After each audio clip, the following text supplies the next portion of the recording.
So Arthur in Cologne, Germany, is a free runner, and he's reached a point. He's a high-rise building free runner, does mad stunts on high-rise buildings, and he's reached a point where he has started to become self-conscious. He's lost his bottle. He's kind of starting to get vertigo, and that thing of don't look down. He's looking down, and he's really concerned because, well, apart from the obvious danger involved, he feels that he can't imagine giving this up. He can't imagine somehow relinquishing it and what he sees as becoming a fat old middle-aged man. This is the answer. He's found so much through free running.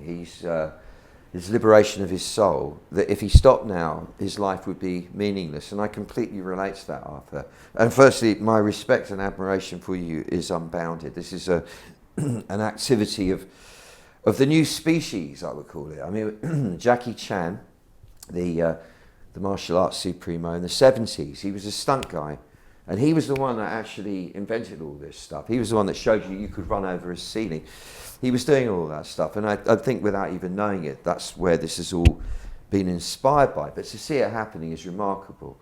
And I completely understand that feeling of losing the faith in the self. When you become self-conscious, I've experienced it climbing up cliff faces where you suddenly put your foot in the wrong way round, and you become self-conscious and you get stuck. And I know it well. There are two aspects to this. One is the kidneys, in the mid-back area, this area here, which give us the fight or flight thing. The adrenals sit on top of them. They get to a point sometimes where they're overworked, and we kind of contract there, and that causes us to lose the innate energetic connection with the root, with the lower part of the body. We sort of come up and we kind of get divorced from the root, whence our generative power derives. And so we lose the natural animal confidence. And so we lose the natural animal confidence that we normally have. So rather than just moving spontaneously, we start thinking about it instead. That can be remedied by spending time with the hands on the kidneys. It's sort of like massaging them a bit. It's not that the massage itself is going to change anything, but what it does, it draws your attention to that area and then reminds you just to sort of sink back and relax there and breathe a little bit, because that causes the strength to regather. And over time, if you do it every day, you'll find the naturally innate confidence in your primal energy will return anyway. But secondly, the kidney energy supports the liver energy. When the liver energy is unsupported, the whole sensation with vision, with the perception of being high or being low and all the rest of it, is affected, because the liver is in command or provides you the energy with which to see. It's what supports your vision. So vertigo, this perception of being like out of safety because you're up high, in the sense of wanting to throw yourself over, or the fear that you might, or the dizziness or whatever other symptoms you're getting, this can be helped on an energetic level by spending time relaxing the liver. Now this can be done quite actively by putting the fingers under like that from the outside rib along, like so, which is nice and good for you, especially if you've been taking stuff that's intoxicating of any kind, or eating greasy foods or whatever. This helps to ease that out.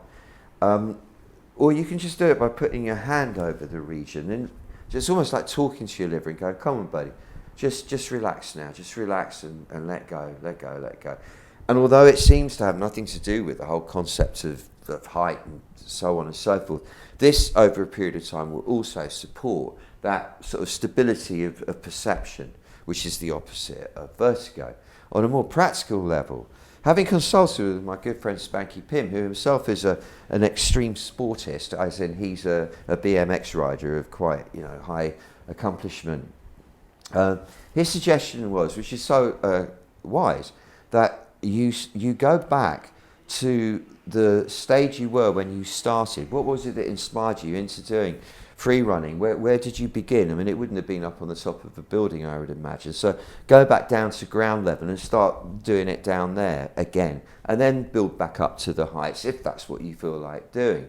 And I think that's eminently good advice. The combination of those two will set you straight, but maybe even more important than all of that is having the vision of yourself, being that guy again. So whatever it is you see yourself doing, hanging from one finger off a 50-story skyscraper girder or whatever it is, and then, and twiddling the thing, I don't know, you picture yourself being that guy. Now, when you picture it, do not try to believe it. This is very important.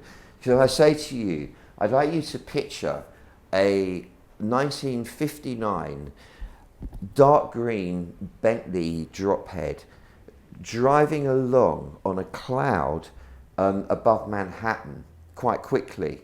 Although it makes no sense, and you don't believe it, you can see that, I think. And it's exactly the same with, you might not know what a 1959 drop head dark green Bentley looks like, but you get my drift. It's the same with us when we visualize ourselves into a state, i.e. set an intention. You don't try to believe it, because that gets in the way, and it spoils it. Just see the picture very quickly. You see yourself being that guy, and you see it, and then forget about it, and then see it and forget about it. 3-4 times a day for a split second each. You'll find usually within 3 or 4 days, you will be that guy again. However, I would look to adjusting your kidney energy, adjusting your liver energy, because it's showing you that you've kind of lost the connection with that part of you. And would also indicate that there is some other underlying fear or dread about your position in life, I would imagine, that would be good to examine. Because if you can get that out into the open with yourself, I think you'll find that this whole syndrome will pass. And I wish you the heights of enjoyment with everything you do. Thank you.